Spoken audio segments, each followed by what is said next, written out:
So, Lone Rider, and I want to talk about the concept of do unto others as you would rather they did unto you. This is something that I think most of us should have learned probably by the time we were 5 years old. But I've been surprised to learn that recently this isn't an attitude that's shared by a lot of people. And I guess I kind of saw it coming, but case in point is other fellow cyclists. I'm a bicyclist. I've been a bicyclist for over 2 decades, for a quarter century at least. But I'm always shocked by the behavior of fellow cyclists. And in particular, there was a bike shop out in Oregon where the owners were threatening to boycott a company that made bicycle equipment, helmets, child seats for bikes, etc. Because the same company happened to own, it was owned by a holding company that owned several companies that were involved in the firearms business. And this was right after the school shooting in Parkland, Florida, when everybody and their brother was grandstanding about gun control. And these handful of cyclists got up on their high horse and basically said, we don't want anything to do with this company because they have something to do with the firearms business. And you may well say, well, who cares? Well, I care, because as a cyclist, I don't want to be thought of as a narrow-minded bigot. As a cyclist, I don't want to be thought of as an arsehole. Excuse my French. As a cyclist, I don't want to be thought of as somebody who's somewhat to the left of Trotsky. As a cyclist, I don't want to be thought of as somebody who doesn't care about the rights of my fellow citizens and is actually willing to throw them under the bus just to seem trendy. And when I see other cyclists being reported on in the mainstream media as taking this really far-out view that just because they don't share somebody's interest or hobby, they condemn it morally, and they're willing to literally throw those people under the bus, yeah, that's wrong. Okay, as a fellow cyclist, I'm here to tell you, yeah, I bike too, but you know what? That doesn't cut any ice. As far as I'm concerned, you're wrong. Okay, you're wrong. You should be treating other people the way you want to be treated. But instead, these people seem to be spending all their effort to spread the message that their goal is to protect their hobby and interest, i.e. cycling and bike access, but they want to condemn and denounce yours and destroy yours. That doesn't lead people to have a mutual care for them. That doesn't lead to some kind of sentiment of reciprocity.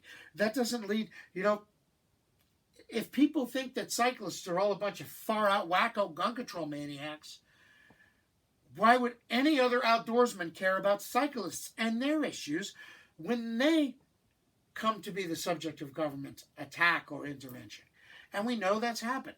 Hell, whether you're talking about people who don't want you riding on the road, or whether you're talking about people who want to try and close trails to mountain biking, cyclists have been on the receiving end of a lot of crap from a lot of people for years. Okay, we've been the quintessential American, I don't want to use the word victim, but subject of political bullying. So why would we want to engage in that activity towards other people? If anything else, you think we should know better, because we've been the subject of people who've been trying to essentially get us to no longer exist. I mean, there are people out there who they don't want you riding on the street. They don't want you riding on the mountain bike trails in the woods, etc. As far as they're concerned, they would rather you didn't exist. And this isn't hyperbole. This is reality, okay? The reality is, if you're a cyclist, there's a lot of people who don't like you, and there's a lot of people who don't want you on the road, in the woods, etc., for whatever reason. So why would you, of all people, embrace that attitude and direct it towards others?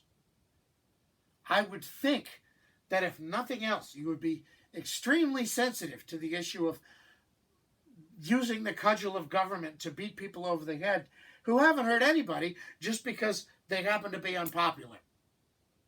But no, these cyclists are marching firmly in lockstep with the gun control nonsense. In fact, there was a series of news articles on this, both online and in print media. I saw this not just on the website pinkbike.com, I also saw this in um, the New York Post. There was an article where they were talking about this, and that this bike shop in particular, this bike shop out in Oregon, out west, was boycotting or threatening to boycott a supplier that sold helmets and child seat for bikes and other things, because they also happened to own, I think the holding company that owned that company also owned another company that had something to do with firearms manufacture.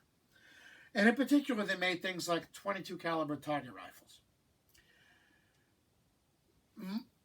As far as I'm concerned, I say more power to them, right? Now, I may be more open-minded than most. In addition to a cyclist, I do historical fencing. I do archery. I shoot a bow. I don't have a problem with the idea of somebody going target shooting. As far as I'm concerned, that's cool. So I'm looking at it. Well, okay, they make bike stuff and they also make gun-related stuff. That's awesome. These guys are looking at it as if it's something worthy of moral condemnation. And in particular, both the articles in the print media and on the bike website came out after the shooting at Parkland, Florida, the school shooting, where the trend seemed to be to condemn anything related to the shooting sports. I'm looking at this and I'm thinking to myself, okay, so you're sending the message that cyclists are a bunch of small-minded bigots. How does that help us? Do you really think, I mean, if nothing else, do you think that when they come after cyclists next, that people are going to come to our defense after we've spent all this time denouncing them? I mean, think about it. Think about the basic concept of treating other people the way you would want to be treated. I know it's not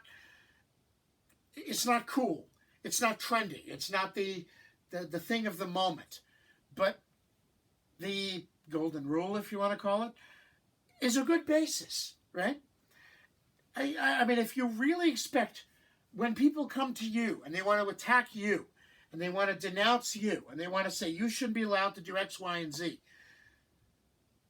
if you want anybody to even give a shit about the fact that you're coming under attack, that you're coming under criticism, that you're coming under denouncement, you have to at least be willing to also stand up for them when it's their turn, and vice versa.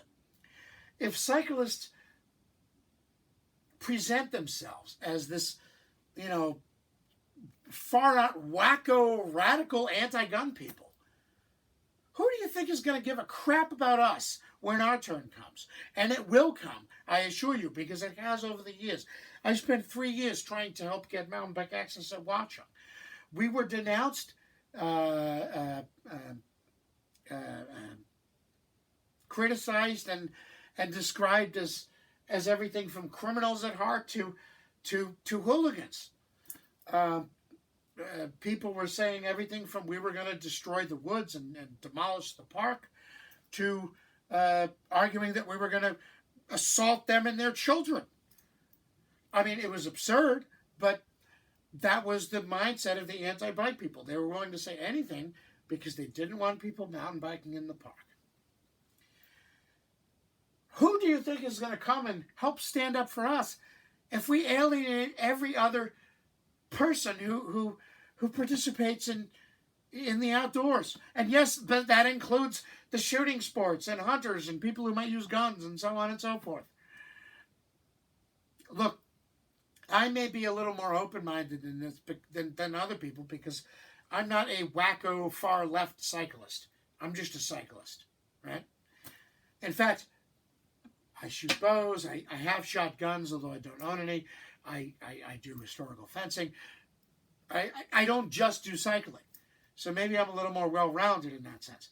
But the idea that cyclists would describe, in the one article in the online website, the pinkbike.com article, they quoted a bike shop owner from Oregon as being horrified when he found out that the company that also made bike helmets and child seats for bikes was affiliated with firearm manufacturers.